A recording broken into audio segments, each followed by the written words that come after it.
Due Process, winner of 18 regional Emmy Awards, including the 2010 New York Emmy for our coverage of voting rights and the 2010 Mid-Atlantic Emmy for Best Discussion Series.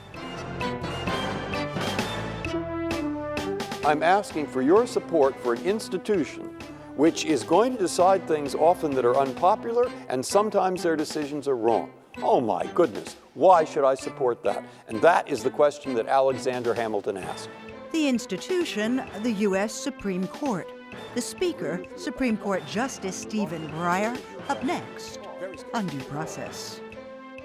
Major funding for Due Process provided by the New Jersey State Bar Foundation, committed to educating the public about the law, and by the Fund for New Jersey, supporting informed citizens for an effective democracy.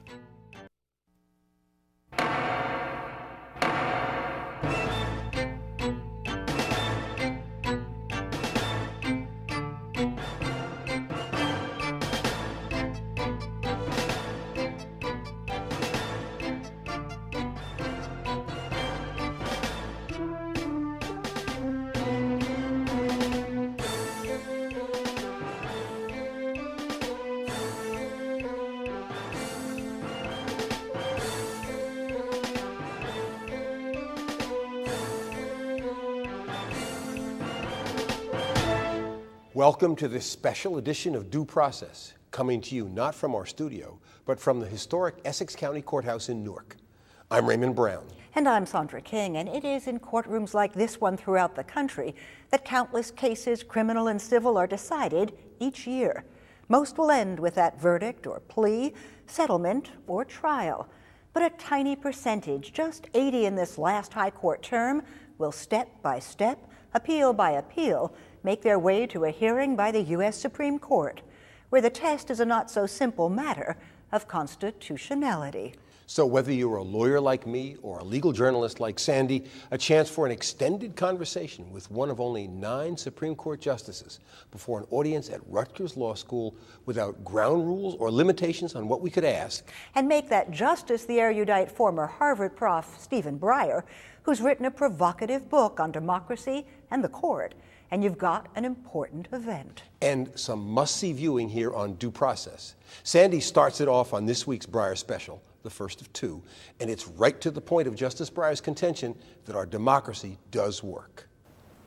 Justice Breyer, welcome to Rutgers Law School. Welcome to NJN. Thank you so much for agreeing to do this. I'm going to start with the title of your book, Making Our Democracy Work.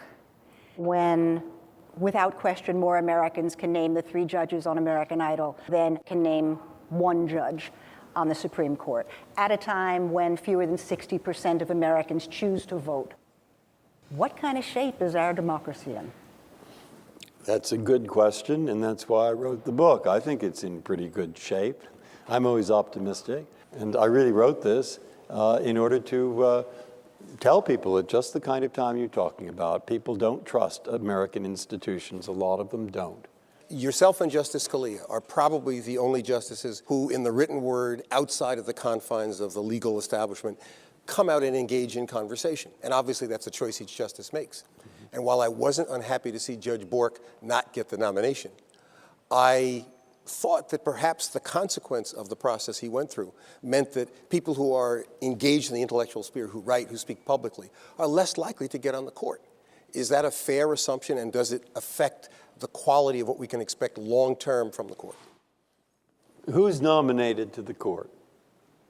Who's confirmed for the court?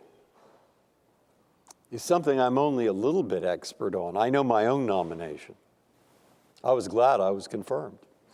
Well, now, why I say that is because it's important to make a distinction between the person who does the nominating or the confirming and the person who is the person nominated or the person confirmed. Because for, I think, better, the process of appointing a judge does involve politics. But once that judge is appointed and puts on that robe, the political process is out the window. Now, you're asking me what should happen during that political process, and that's a little bit like